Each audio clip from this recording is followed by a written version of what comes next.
So today we're going to actually just go through the WordPress install really quick. So this will be the lab that I'll be posting in a minute here. And this will be one of the labs. The next lab after this will be installing WordPress again, but in a load balanced environment. So slightly different. But again, this will be the first lab that you'll see in the future. And we're just going to go through what it would actually take to do this lab. Well, not all of it. I'll go through installing WordPress, and there'll be a couple other things you'll have to do on your own. So this builds on all of the content that we've talked about over the past couple weeks, I guess. We're going to need the database stuff, we're going to need the web server stuff, we're going to need the PHP stuff. So we'll go ahead and get started on that. So haven't really talked about WordPress that much so far. Basically, it's an open source piece of software. Lets you make blogs, basically. Oftentimes you'll be navigating around the web, you land on some blog posts or something. There's a pretty good chance it's a WordPress site, and it's a common piece of software that you might want to install on a Linux machine. So to do it, the install is pretty simple. Well, relatively simple. There's a couple steps that we have to take. We basically are going to have to download the software, ensure our web server is running, ensure our PHP execution is working correctly, and ensure that our database is provisioned. So we can get started here. Just go over to wordpress.org, hit download WordPress. You want this download WordPress right here. That will download a zip file, or you could download the tar.gz. I'll download the tar.gz, so I'll just right click on that. I'll copy our link, and then head on over to our virtual machine. So I will just use wget to download that, and then I'll paste the link in there. We'll download the archive containing all of the source code for WordPress, and then we use tar to extract it. So I think we already talked about tar, so let's go over that. So you just say tar, X for extract, file for file name, and then you put the file name that you just downloaded. Run that. You can see you'll have this WordPress folder right here. So what we'll go ahead and do is copy the contents of the folder, so what's inside the folder, over to our web root directory. So in order to keep everything nice, what I'm going to do is put WordPress in var www, and then we're just going to change our web root to WordPress. We could copy the so we could do this a couple different ways. Remember, our web root right now is just var www html. So what we could do is we could copy recursively WordPress, everything inside. Basically, that would copy everything inside the WordPress directory to var www html. That's one way of doing it. I have a couple things sitting in there that I don't want to delete, perhaps. So what I could also do, and this is what I will do, is just move WordPress to var www, and then what I will go ahead and do is go over to our Apache configurations. I'm just going to go ahead and do this with Apache with mod PHP, kind of the easiest way of doing it. Again, we talked about those other ways of doing things with PHP. We'll maybe get into more of that later. So I already have, so this is also worth noting, I already have Apache installed, I already have mod PHP installed, so all of that should work out of the box. We'll have to do a little bit of tweaking with our configuration file. So we'll go over to etc Apache 2 sites enabled. Go over here. So we're just going to change our default website. Instead of pointing to var www, we'll just point it to this WordPress directory that we just created. WordPress. And we'll just get rid of this other stuff just for now. We'll go ahead and reload Apache, make sure that takes effect, and let's see where we're at so far. Just grab our IP address and we'll navigate over there and see what we have.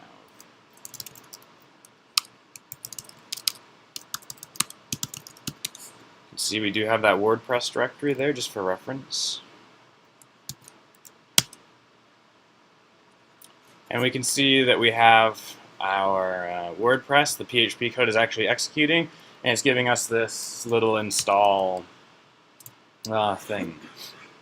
So the one thing worth noting, I did this when I was testing this stuff when I was getting ready for class. You'll also have to install PHP MySQL. So when we're setting all of this up, we're going to use a database. We're going to use MySQL. In order for PHP to talk to MySQL, you need to install the MySQL driver for PHP. So it's pretty straightforward. It's incredibly straightforward. In fact, you just need to apt install PHP MySQL, and that will do everything. We'll enable the module. And then in order to get everything working, you'll need to restart Apache. So after you've done that, you would restart Apache. Okay.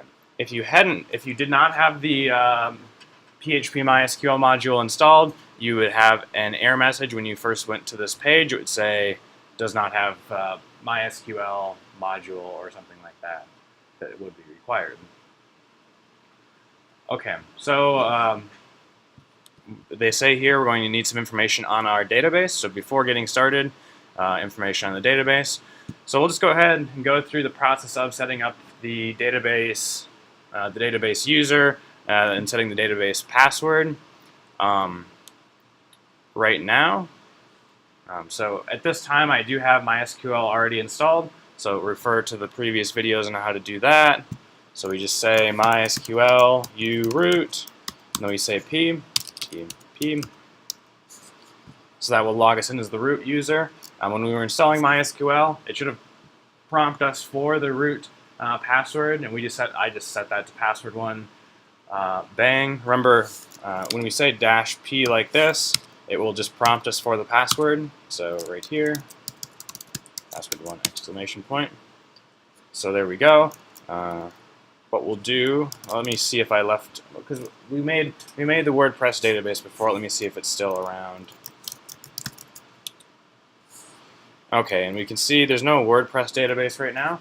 So it's just super annoying. So I'll just go ahead, create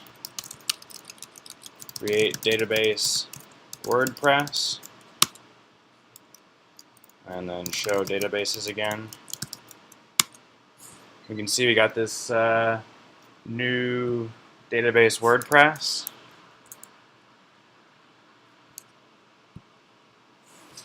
Just move this here so it stays at the top of the screen. And then we're going to do two things. We're going to create a user, so WordPress at localhost, and then set their password. And then we're going to grant all privileges on specifically the WordPress database and all tables in that database to WordPress at localhost. So just a reminder, if you are installing WordPress in this kind of multi-hosted environment where you have your application code on one host and you have your database on another host, when you're creating your database, you would need to say % here, so that would allow users to connect from other hosts. So right now, it only would allow this WordPress user to connect from localhost. So we'll go ahead and do that. I'll just copy this whole line right here.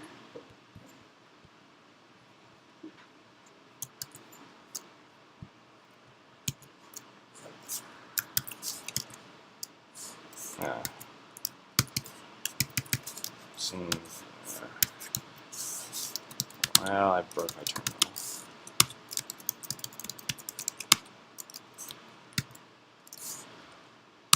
So we got our user there. We're going to do this, grant all privileges on WordPress, .star.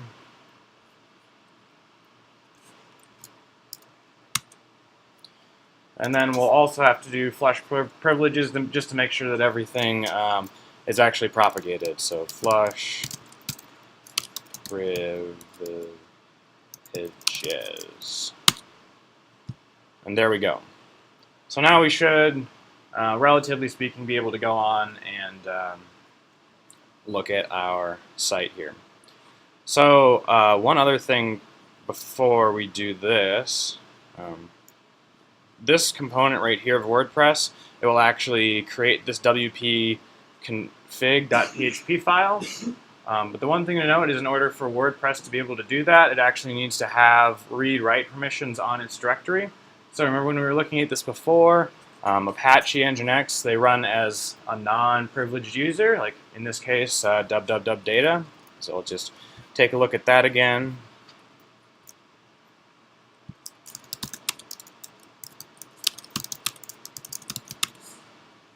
So we can see we have Apache running here, and it's running as www.data. But the thing worth noting is WordPress is owned, in this case, by the DSU user.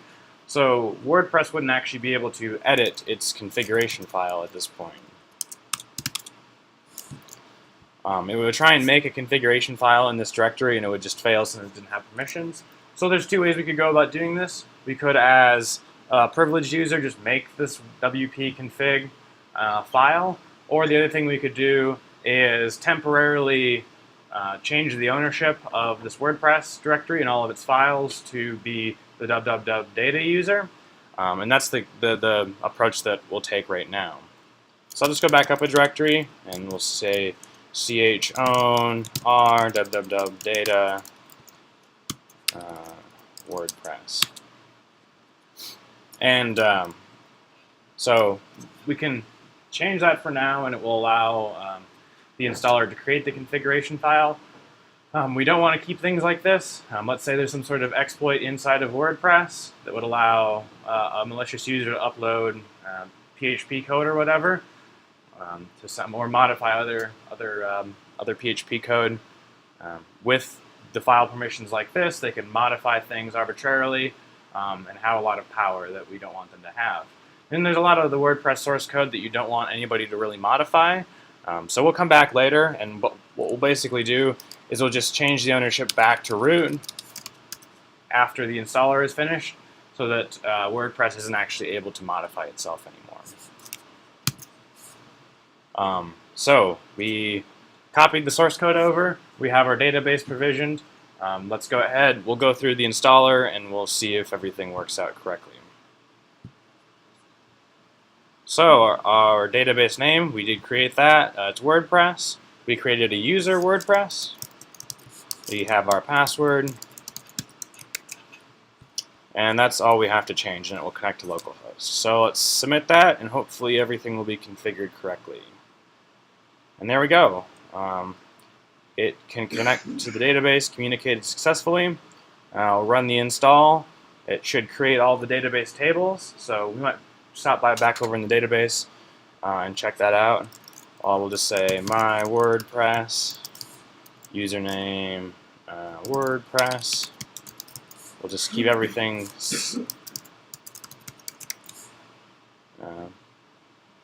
easy like that. And we'll just leave off email since we're on a local environment. We'll leave off search engine visibility since, again, we're on a local environment.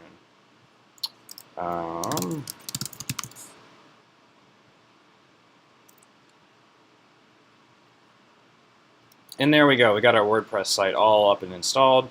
This is the administration portal, so you can customize everything. You can actually make posts and all of that. So you can see right now we're at the WP admin URL. If we navigate back to the main component, this would be what your site would look like. We're currently logged in, so let's say we logged out. This is what your site would look like to a user that just browsed to it. So this is just the default theme that's installed. It's pretty straightforward. So in order to actually log in again, you just navigate back to WP admin, WordPress, password 1, and then you're back at the admin portal. So super easy to install actually, but there's again a couple things that we need to think about a little bit more. So let's go back, let's look at our permissions again. So like I said, we're going to change it back to root. If we compare our ls output, we can see we have this new wp config.php. Let's open that up. And there we have all of our information that we entered here, and a bunch of other stuff that is slightly less relevant. So let's go ahead. We're going to change our permissions back to make them owned by another user. So we'll say ch own r root. We'll just say root. Remember, the first user would be, or the first thing there would be the username. Second thing would be the group.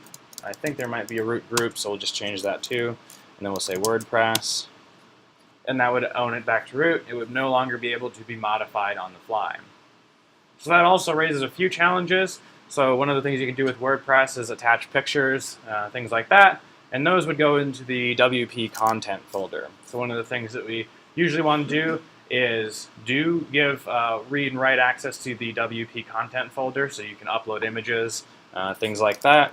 So we'll just go into WordPress and we will chown r www data WP content. And there we go. We look at our permissions. This is kind of what we want to see here. This should be the only thing owned by www data, and everything else should be owned by root, shouldn't be modifiable. So that gets us pretty close to finishing things up. The one thing that I want to look at is looking at the actual headers when we go to our site. So I'm going to use curl to look at the headers.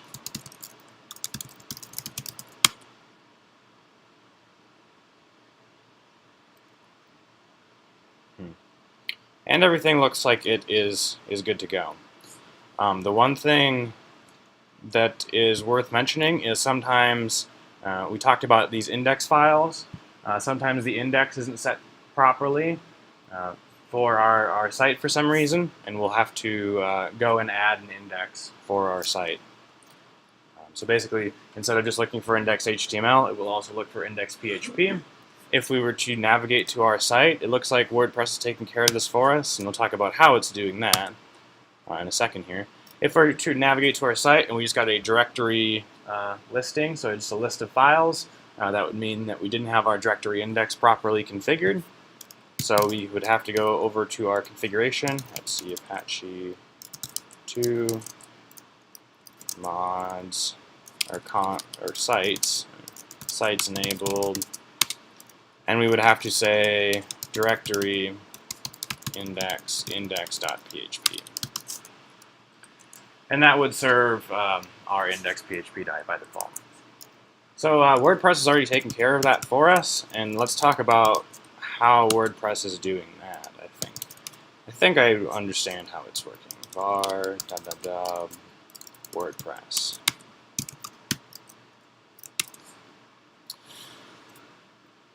So one of the things that we can do with Apache is actually configure Apache configuration directives inside of our kind of data inside of our source code in this file called htaccess.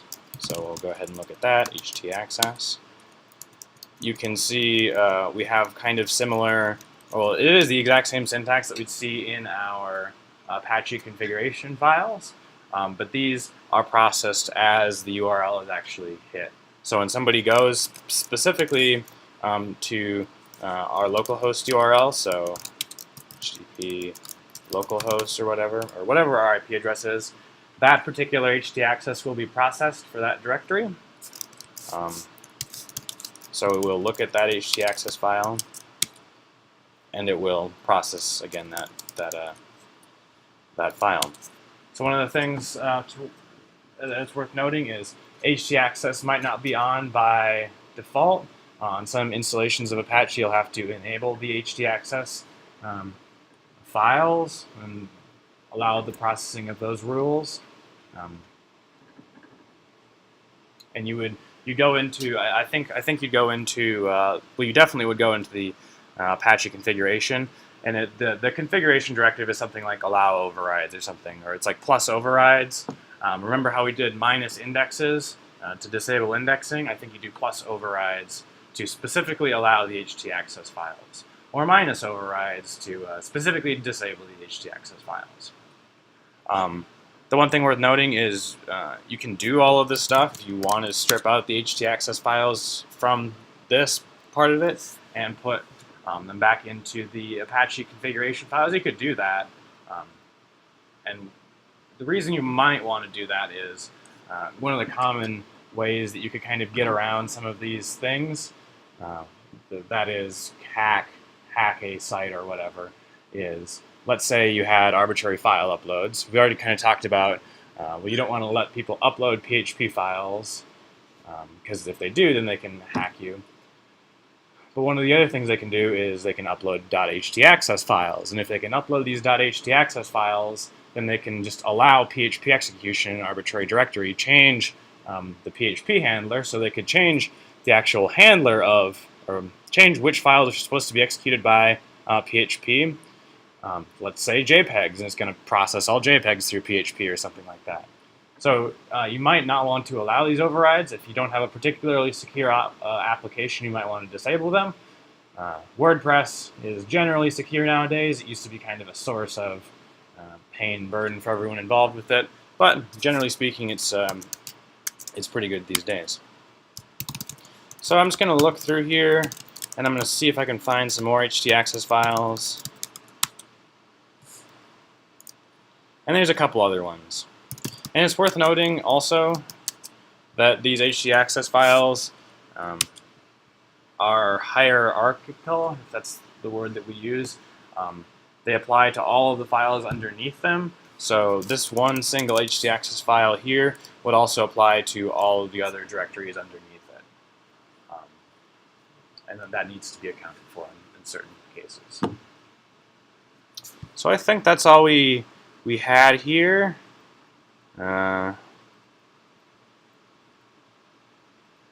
Set content and all of that. Yep. Okay, so the final thing I want to talk about is I think I'll need to go in the admin pages here. Is this WordPress address and this site address right here. So one of the things we need to do, WordPress is actually pretty bad at managing this, and it gets kind of annoying sometimes, is set this to our actual URL. So in our case, this is fine right here, this WordPress address, this site address. We can just keep it to our IP address. If we were actually hosting this somewhere, we want to set that to our actual domain name. So let's say this was our IP address. Let's say this was public, an IP address. We would want to make sure we change that to mywordpresssite.com or whatever. So WordPress actually knows where things are actually going. And it does really annoying redirect loops if you don't get that right. So something that we'll actually take a look more at the end of the semester. And that. So yeah, that's all I had for the WordPress install. Again, I'll be posting a lab dealing with WordPress in the future here. I guess the final thing that's worth doing is we can go back into MySQL really quick. We can show databases, use WordPress. I'll